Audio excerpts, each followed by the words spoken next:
Hey mamas, I'm Brooke Miller, registered dietitian, certified lactation counselor, and a mama who has helped hundreds of moms feel like themselves again after baby, boost their energy, mood, metabolism, and even milk supply.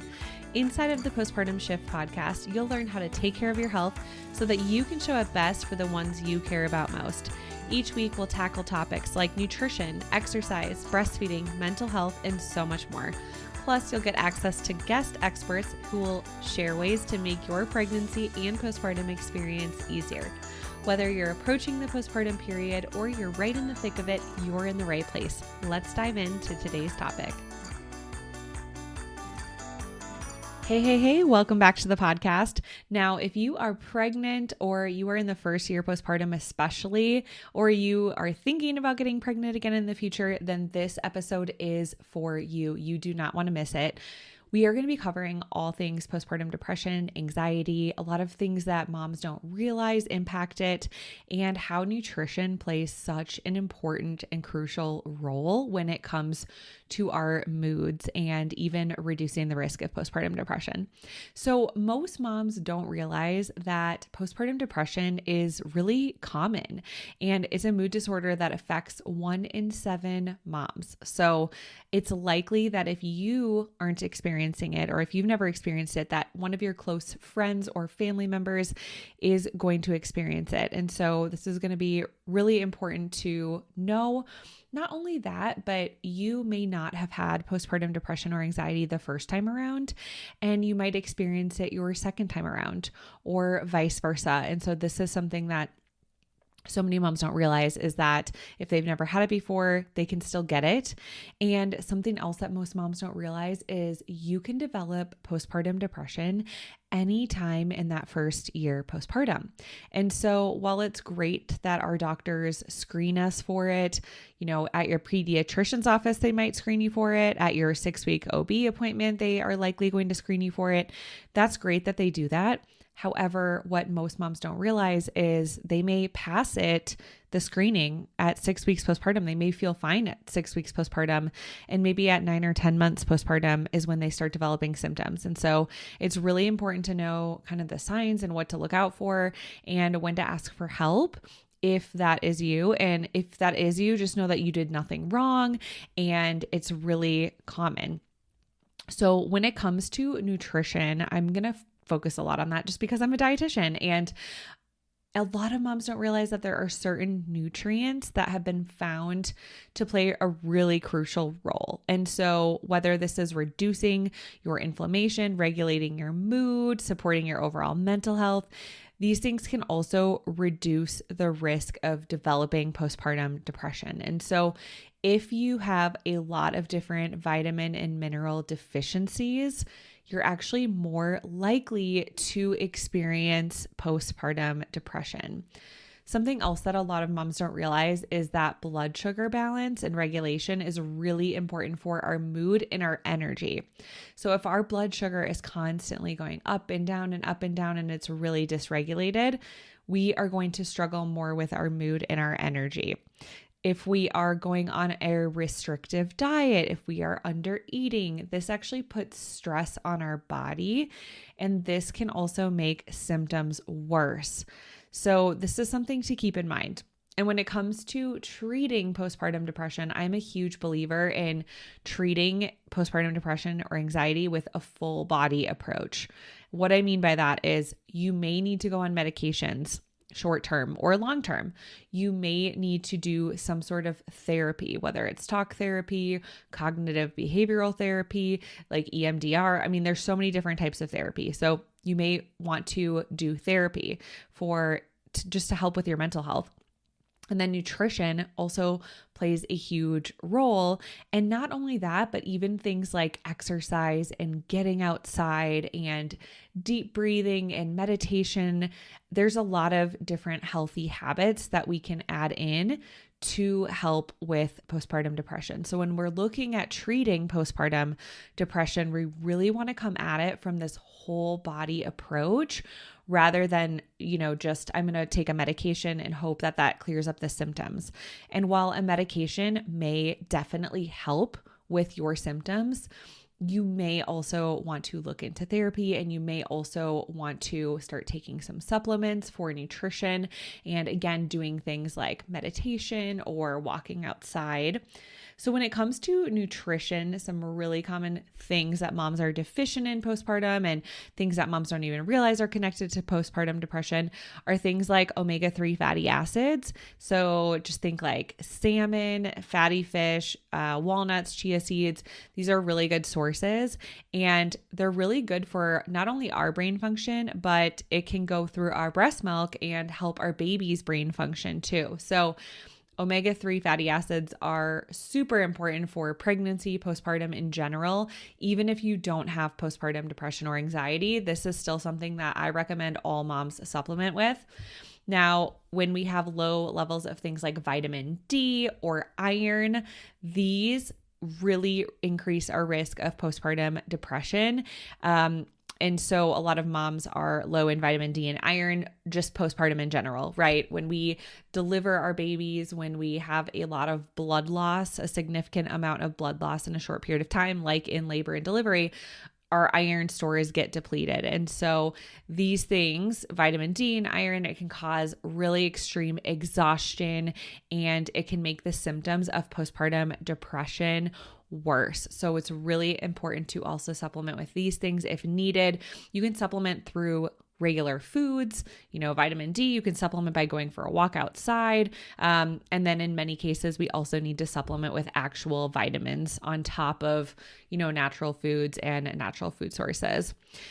B vitamins, there's several B vitamins, but B vitamins in general as a whole really play a crucial role in our brain function and our mood and overall energy levels. And so when a mom is struggling with postpartum depression or anxiety, making sure that she's taking vitamins with that include a lot of the different B vitamins, things like the folate and B12, B6, and also, eating a wide variety of leafy greens and whole grains and lean proteins to help get those sources.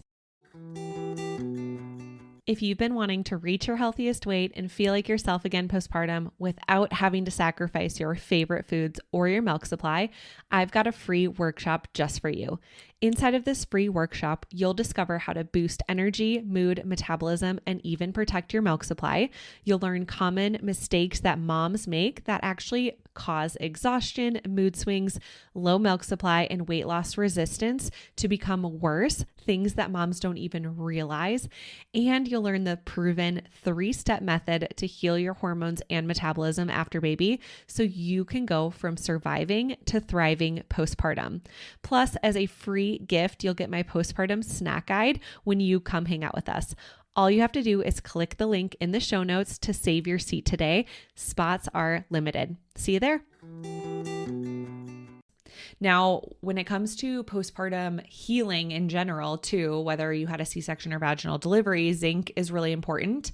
So even as a dietitian, whenever I had a surgery patient, go through any type of surgery or trauma, zinc is something that a lot of times we're supplementing with, just because it really helps with healing, but it also helps with mood and energy. And so, zinc can be found in a ton of different foods like chicken and beans and nuts and all of those deliciousness.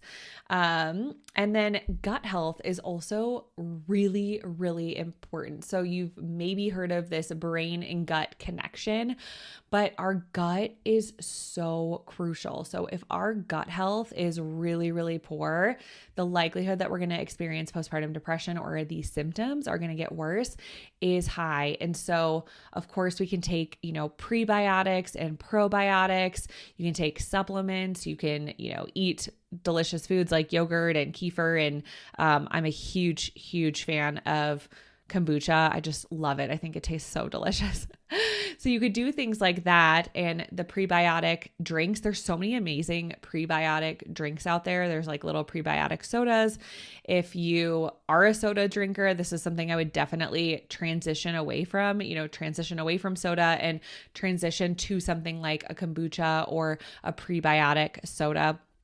just because then you can get that carbonation and that flavor, but you can also be supporting your gut health. So there is a huge, huge, huge connection between our gut and our mental health. And so it is just, nutrition is that thing that a lot of people just don't realize is so connected with postpartum depression. And it's really frustrating because when moms, get diagnosed with postpartum depression, usually their physicians are just like, take a medication. And again, there's nothing wrong with taking a medication. Medications can be a very useful tool, but there is some trial and error. Sometimes you might get on a medication and it might make symptoms worse short term. You might get on a medication and it might not help you. And so there is typically some trial and error when it comes to medications and finding the right dosage. Like, this can take a lot of time to get there. And so in the meantime, while you're getting regulated with your medications, it is really important to start supplementing with vitamins and minerals and increasing certain food groups.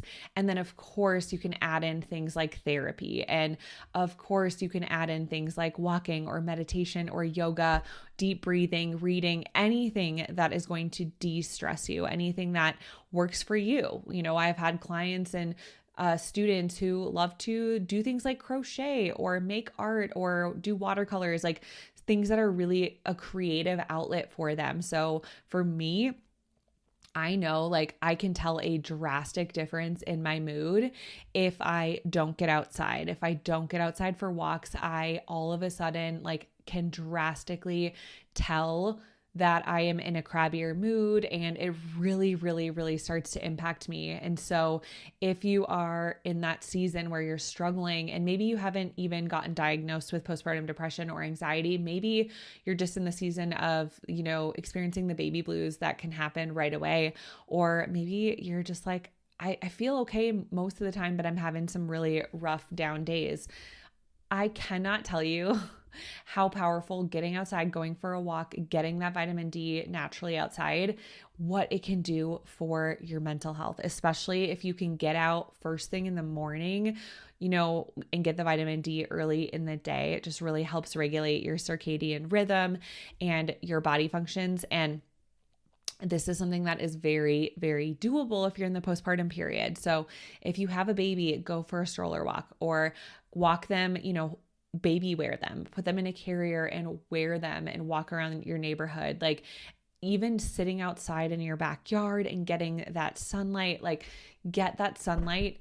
I cannot tell you how powerful just vitamin D is alone. And then again, of course, you can get vitamin D from other food sources as well, but getting it from the sunlight is just something that is so powerful. And of course, any type of exercise you can do. Walking is one of my favorite things to do just because it's so easy for us to do with our babies, but also things like strength training, Pilates, yoga, really any type of movement that you enjoy is really powerful. But, maybe you want to try something fun like pickleball or tennis or golf or, there's so many different activities that you can do. Go for a hike, depending on where you live, go for a walk around a lake, go swimming. Like, there are so many different options that are available to you. And so really just trying different things and seeing what works for you is so important, because so many moms, they may try one medication and say, it's not working. I don't know where to go. And so you may have to try several different medications. For some moms, walking outside may be helpful, but they may also need some cognitive behavioral therapy or EMDR therapy. So, we're all unique and different. We all have different needs, but when it comes to nutrition and supplementing, that is something that 100% will not hurt you. It is one of those things that there are no side effects to eating healthier. There are no side effects that are negative that are going to be coming from, increasing your vitamins and minerals through whole foods. So we know that is the safest route that we can go, where of course with medications, we may run into different side effects with medications. And so again, while medications are really useful, it's just more of a trial and error and a more difficult process, to get through that. So I just want you to know, if you are struggling, you are not alone. If you feel great right now and you're in that first year postpartum, that's amazing. But also keep in mind that this can develop anytime in the first year postpartum. So if something starts to if you start feeling off, if you're crying more often, if you're finding that it's harder to find joy in things, if you feel more distant, if you want to stay at home more and you're not wanting to get outside or meet with other people, those are some signs to just really watch out for, especially in this first year postpartum. And, make sure that you're talking to your doctor and healthcare team if that's you, if you're starting to feel concerned or worried about it. So I'm so excited you're here, and I hope that you are just feeling good mentally and physically postpartum. And if not, I am so happy to chat and talk to you because, again, I just believe that there's this whole body approach out there for moms that moms are just not given this information, and it's really powerful, and it can really change your mental and physical health by making a lot of the changes that we just talked about in this episode. So I will see you guys in the next one.